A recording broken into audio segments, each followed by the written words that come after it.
This video shows you how to construct a bank financial statement model and dividend discount model for FIG investment banking. I show you how to do it with the keyboard without the mouse. Subscribe, hit the like button, share this video with friends and family. Continue to watch for more great content. Let's get into the video. Google Chrome is the ninth thing on my taskbar. To open it, press Windows key 9.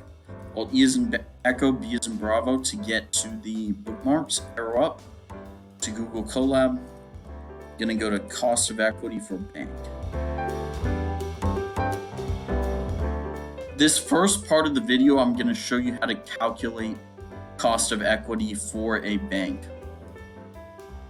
As you may have seen from previous videos of mine, for a traditional widget company, you find five comparable companies.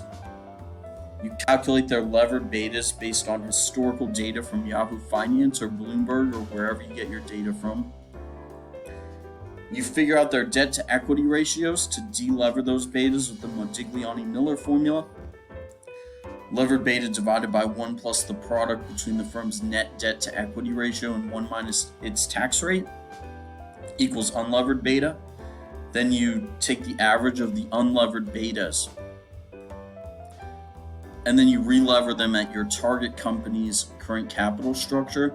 That gets you the levered beta for the target company you're trying to value. Then you plug that into the capital asset pricing model, risk-free rate plus the product of the market risk premium and the levered beta of the security or investment in question, and then that's how you get the cost of equity.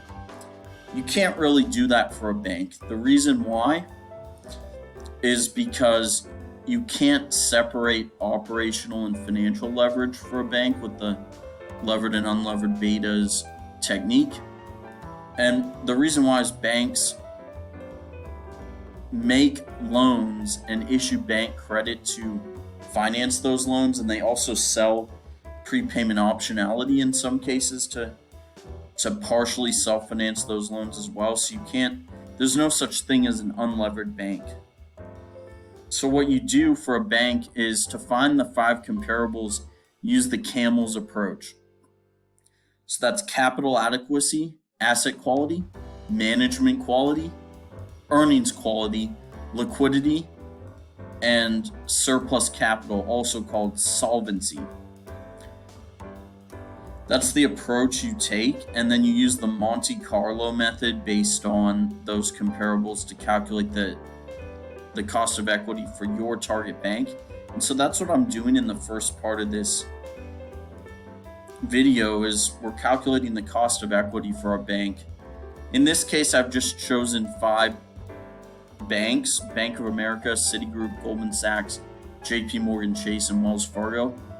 But when you're on the job, you would do a lot more research into what are the right comparables, and you might screen also by total assets, total deposits, and the nature of their loan mix and the nature of funding sources as well.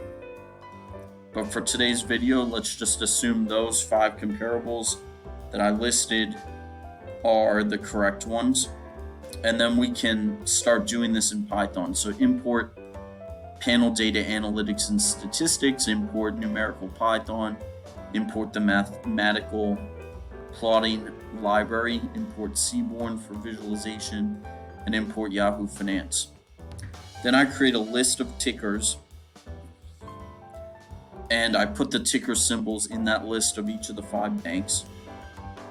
And then I download data from Yahoo Finance by creating a variable called data and set it equal to Yahoo Finance decimal download with the argument tickers, start, end. It's going to be as a function of the adjusted close price, since we want the adjusted closing price for what we're trying to calculate. Once that data is pulled in, calculate daily logarithmic returns, daily log returns. So you do that by creating a variable called log_returns equals numpy decimal log. And then it's the data over yesterday's data minus 1, and then you can calculate the mean and standard deviation of those returns. Then you perform the Monte Carlo simulation. So I tell it number of simulations is going to be 10,000. And number of years is going to be 5. Since it's roughly 5 years of historical data that I'm using. And the simulation results variable will equal to panel data decimal data frame. And within that is a tuple with an empty tuple with no arguments in it. And then I'm going to generate the returns randomly by creating an annual returns variable equals numpy.random.normal. So the normal random distribution is what I'm using for this Monte Carlo method. That's going to be a function of 3 arguments in the tuple, the mean returns, standard deviation of returns, and the number of years. Then I can calculate the cumulative returns by creating a cumulative returns variable, setting it equal to numpy.exponent with the argument numpy.cumulative sum with the argument annual returns, which is the variable I just created. Then calculating the terminal price, that's with the terminal price variable. So you take data.iloc minus 1 times the cumulative returns. And you go from there. Required cost of equity is going to be the average return divided by number of years. Then you can print it. Yet you can see I have a lot of code greened out where you can print the expected standard deviation as well as plot it visually, but we don't really need to do that since we're trying to value a bank. So I sort of have the hashtag symbol in front of a lot of that code, which tells Python not to evaluate it. So you print the cost of equity. And this is where even I will have to use my mouse, admittedly, because there's sort of a lot of warnings with this code, but it's not actually an error.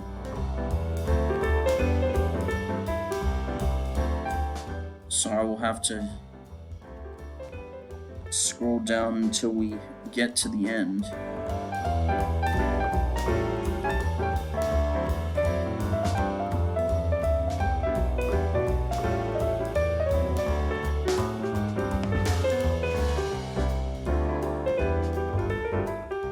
And now once this thing is on the screen, you can go all the way down like that.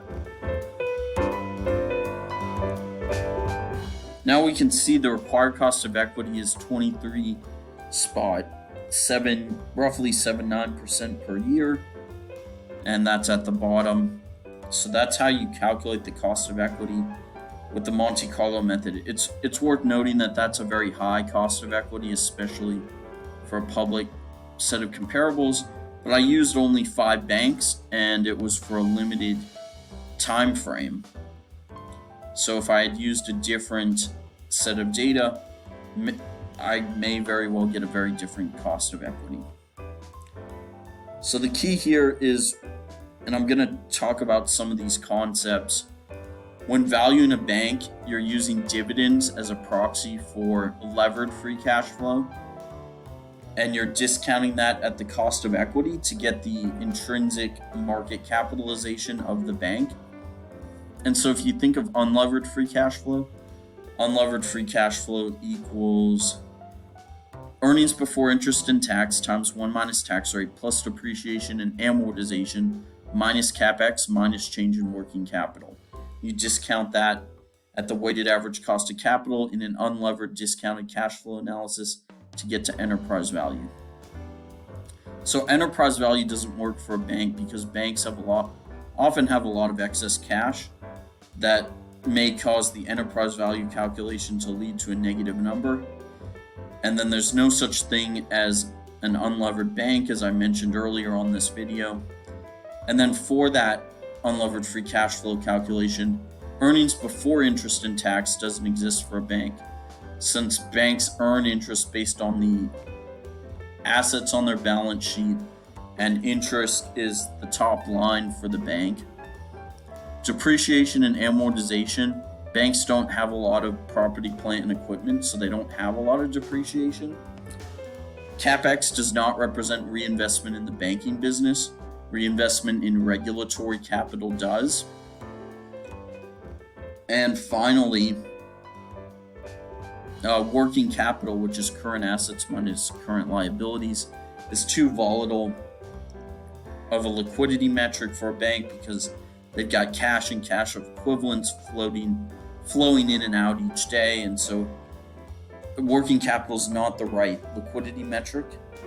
And so what you do when valuing a bank, instead of using unlevered free cash flow, use dividends as a proxy for free cash flow. Dividends are inherently a levered cash flow, and so you discount those at the cost of equity to get the bank's market capitalization, and you look at things like price to book value, price to tangible book value, and price to earnings ratios. Enterprise value to EBITDA does not work for a bank because the enterprise value will often be negative and the bank doesn't have earnings before interest, tax, depreciation, and amortization. And then also, like I said, and we calculated this, the cost of equity, you can't unlever the bank, so you can't do the comparable method with the Montigliani-Miller formula.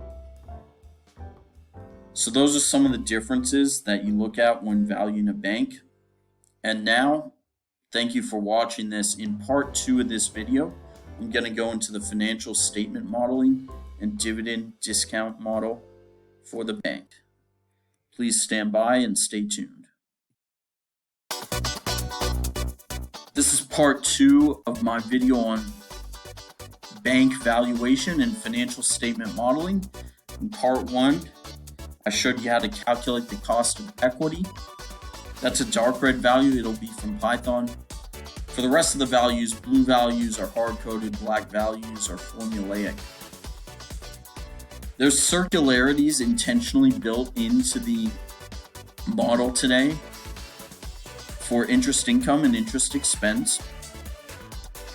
And to deal with those, one, you have to have the iterative calculation enabled. So you type Alt, F as in Foxtrot, T as in Tango, arrow down to formulas, enable the iterative calculation. And workbook calculations, I recommend setting that to automatic except for data tables. This workbook has no data tables, but this saves time because data tables are time consuming for Excel to automatically recalculate. Another thing I've done to deal with the circularity is I have this circuit breaker, which is currently on. I can turn it off, and there's this 1 versus 2. So in cell B as in Bravo 183, you can use 1, which will use the beginning balance to calculate net interest income, and then 2 will use the average balance, which will create circularity. I'm simplifying it today, and we're just going to use number 1 and use beginning balances to avoid any circular references in this video. Now with that in mind, let's get into the video. One of the things about banks is the balance sheet drives the income statement rather than the other way around. So cash and due from banks is actually going to be forecasted based on a percentage of total deposits later on. And interest-bearing deposits with banks, this has to do with the federal funds purchased and federal funds sold. Banks keep track of their inflows and outflows throughout the business day. And overnight, if they have excess inflows, they lend that out to other banks in the interbank lending market. And if they have excess outflows, they need to borrow from the interbank lending market to keep in line with reserve ratios and capital ratios that they're required to meet by the regulator. So that's just going to be equal to, last year's interest-bearing deposits with banks minus the minimum of either 0, which is what I've hard-coded into cells G as in Golf 8, or a circuit breaking plug, that I have in row 179. Investment securities, that will refer to the investment securities schedule. We're going to grow those based on a growth rate. Loans held for sale is going to be a percentage of gross loans, and there'll be a schedule for that later on. And there will be a gross loan schedule as well that's going to be grown based off of a growth rate, and an allowance for loan losses schedule that will come along. Gross loans minus allowance for loan losses equals net loans. And then there's a lot of stuff that's straight line, such as premises and equipment, bank-owned life insurance, accrued interest receivables, due from customers. For the FDIC loss share receivable, I'm assuming that goes down $20,000 a year. But keep in mind, these are thousands, so it's actually 20 million per year. And I have a schedule for that later on. Goodwill, straight line. Other intangibles, straight line. Other assets, straight line. That gets you to total assets. Deposits are going to be based on a schedule as a percentage of loans. Loans drive deposits, and so we're going to see that later on. Short-term borrowings is going to be the sum of last year's short-term borrowings and the max of either 0 or the number in row 179, which is a model plug, which we'll get along to later on in the video. Long-term borrowings is going to be based on a schedule as well. Junior subordinated debentures issued to capital trusts. This is debt issued at the holding company level rather than at the bank level. And we're going to straight line that. We're also going to straight line bank acceptances outstanding and accrued expenses. That gets to total liabilities. Then we've got equity. So that's going to be beginning equity plus net income minus dividends equals ending equity. You add those up, and then we have a balance check in place to make sure the balance sheet balances. This should equal 0 for all time periods, and as you can see, it does. So again, the investment securities schedule, I'm forecasting that will grow based on 5% a year. Gross loans are going to grow at just under 3% a year for both covered and non-covered loans. Loans held for sale is just going to be 40 basis points, so 0.4% as a percentage of gross loans. So you just do product of gross loans times the 40 basis point forecast. Then we have our loan loss allowance for credit losses. So beginning of period, that just equals the end of period from last period. Net charge-offs is based on the provision for credit losses, which I've hard-coded in my assumptions, and then the net charge-offs to prior provision forecast ratio. I'm assuming no acquisitions, and then you sum those up to get allowance for loan losses. Allowance for letters of credit, I'm forecasting that to be 1,800, so I'm basically straight lining that, although I've hard-coded it in. And you subtract that out to get to your reported allowance. Then average loans will be the average of the loans in row 76. Net charge-offs to average loans, that ratio is here as well. Although it's not important for our analysis, it's sort of a sanity check. If this is a massive number, that may be an indication that something's wrong. And as you can see for these time periods, it's not a massive number. FDIC loss share receivable. So when the banks have to, pay additional premiums because another bank became insolvent and there's an additional cost assessed on the banks, that they have to pay that, and then what happens over time is I'm forecasting they get reimbursed, this bank, $20 million a year over the 4 years, so you can see that the loss share receivable continues to go down. That's that schedule. So we've got gross loans, which we can reference from row 40. So again, row 40 is our gross loan schedule. And then deposits, I'm assuming those are 100% of loans, since loans drive deposits. Long-term borrowings are going to be a percentage of gross loans in my forecast. I'm assuming 31%. And then we have the loans at the end of the period, which is both the loans held for sale and gross loans, investments, and then federal funds sold. That gets us to total earning assets for the end of period as well as the average. Then for forecasting deposits, I'm going to assume that just under 75%, just under 3/4 of the loans are interest bearing. I made that assumption and hard-coded it in. And then short-term borrowings is going to reference the earlier borrowings. Long-term borrowings will reference the long-term borrowing schedule.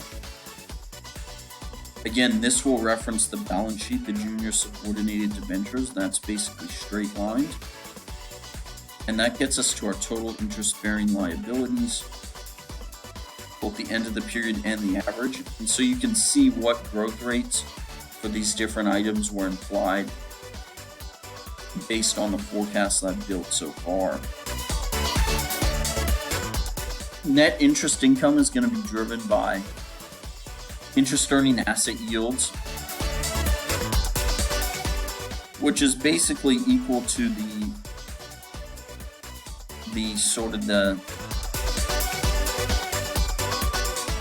interest earning asset yields minus the cost, the interest bearing liability, equals your interest rate spread.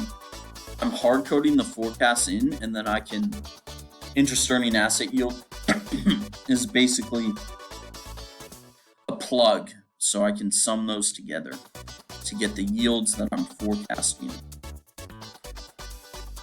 So then interest income and interest expense, to avoid circularities, I have this complicated formula which links to the circuit breakers, and it tells it whether to do the interest income and expense off the beginning of period balances or the average balances.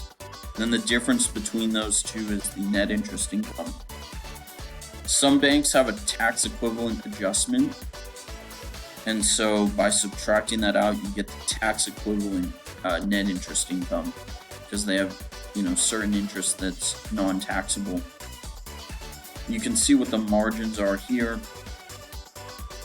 Then we get down to the income statement. So again, interest income and interest expense. Those are from our earlier schedules to get to net interest income. Provision for credit losses, we had a schedule above for that. And then you can see there's different drivers for non-interest income, and those are below. Basically, all of these rows here are linked to that. And that gets us to total non-interest income. There's non-interest expense, which is also below, and that's linked to these different assumptions that I have that gets you to income before taxes, and then I have a tax rate forecast to get to net income. Weighted average number of common and diluted shares outstanding, I'm straight lining that. You can back out the earnings per share by doing net income divided by the shares, and then everything's in thousands except per share data, so I divide by C as in Charlie 144, but I also have C as in Charlie 141. So the idea there is you can actually see B as in Bravo 147. I normalize it by multiplying by B as in Bravo 147 to get the correct number. to deal with that. Cash dividends per common share, assuming that stays consistent. And then again, with the information above, you can number of shares times dividend per share equals the dividends, and then you have to adjust for B as in Bravo 147 to divide by 1,000 to get the right amount, so that you're not forecasting that there's 1,000 times as much dividends as there actually is. Again, income statement drivers, which drove everything we just saw, those are hard-coded in for these different items. And expenses, non-interest expenses, are actually as a percentage of net interest income. Tax rate, I'm forecasting 30%, which is pretty much in line with what I have for the trailing 12 months. Then I've got the cash and due from banks. Again, that's a percentage of deposits. These two lines, 177 and 178, and the difference between the two are important. These are hard-coded numbers that act as the model plug to help avoid a circularity, so that I know how much the bank should borrow or sell in terms of federal funds. Finally, we have the Tier 1 capital ratios and all of that information. Then finally, the dividends. You have the dividends divided by our cost of equity from the Python code, exit at 1 times book value. You discount all of that and you get to an $883 million value, $5.48 share price for this bank. Thank you for watching this video.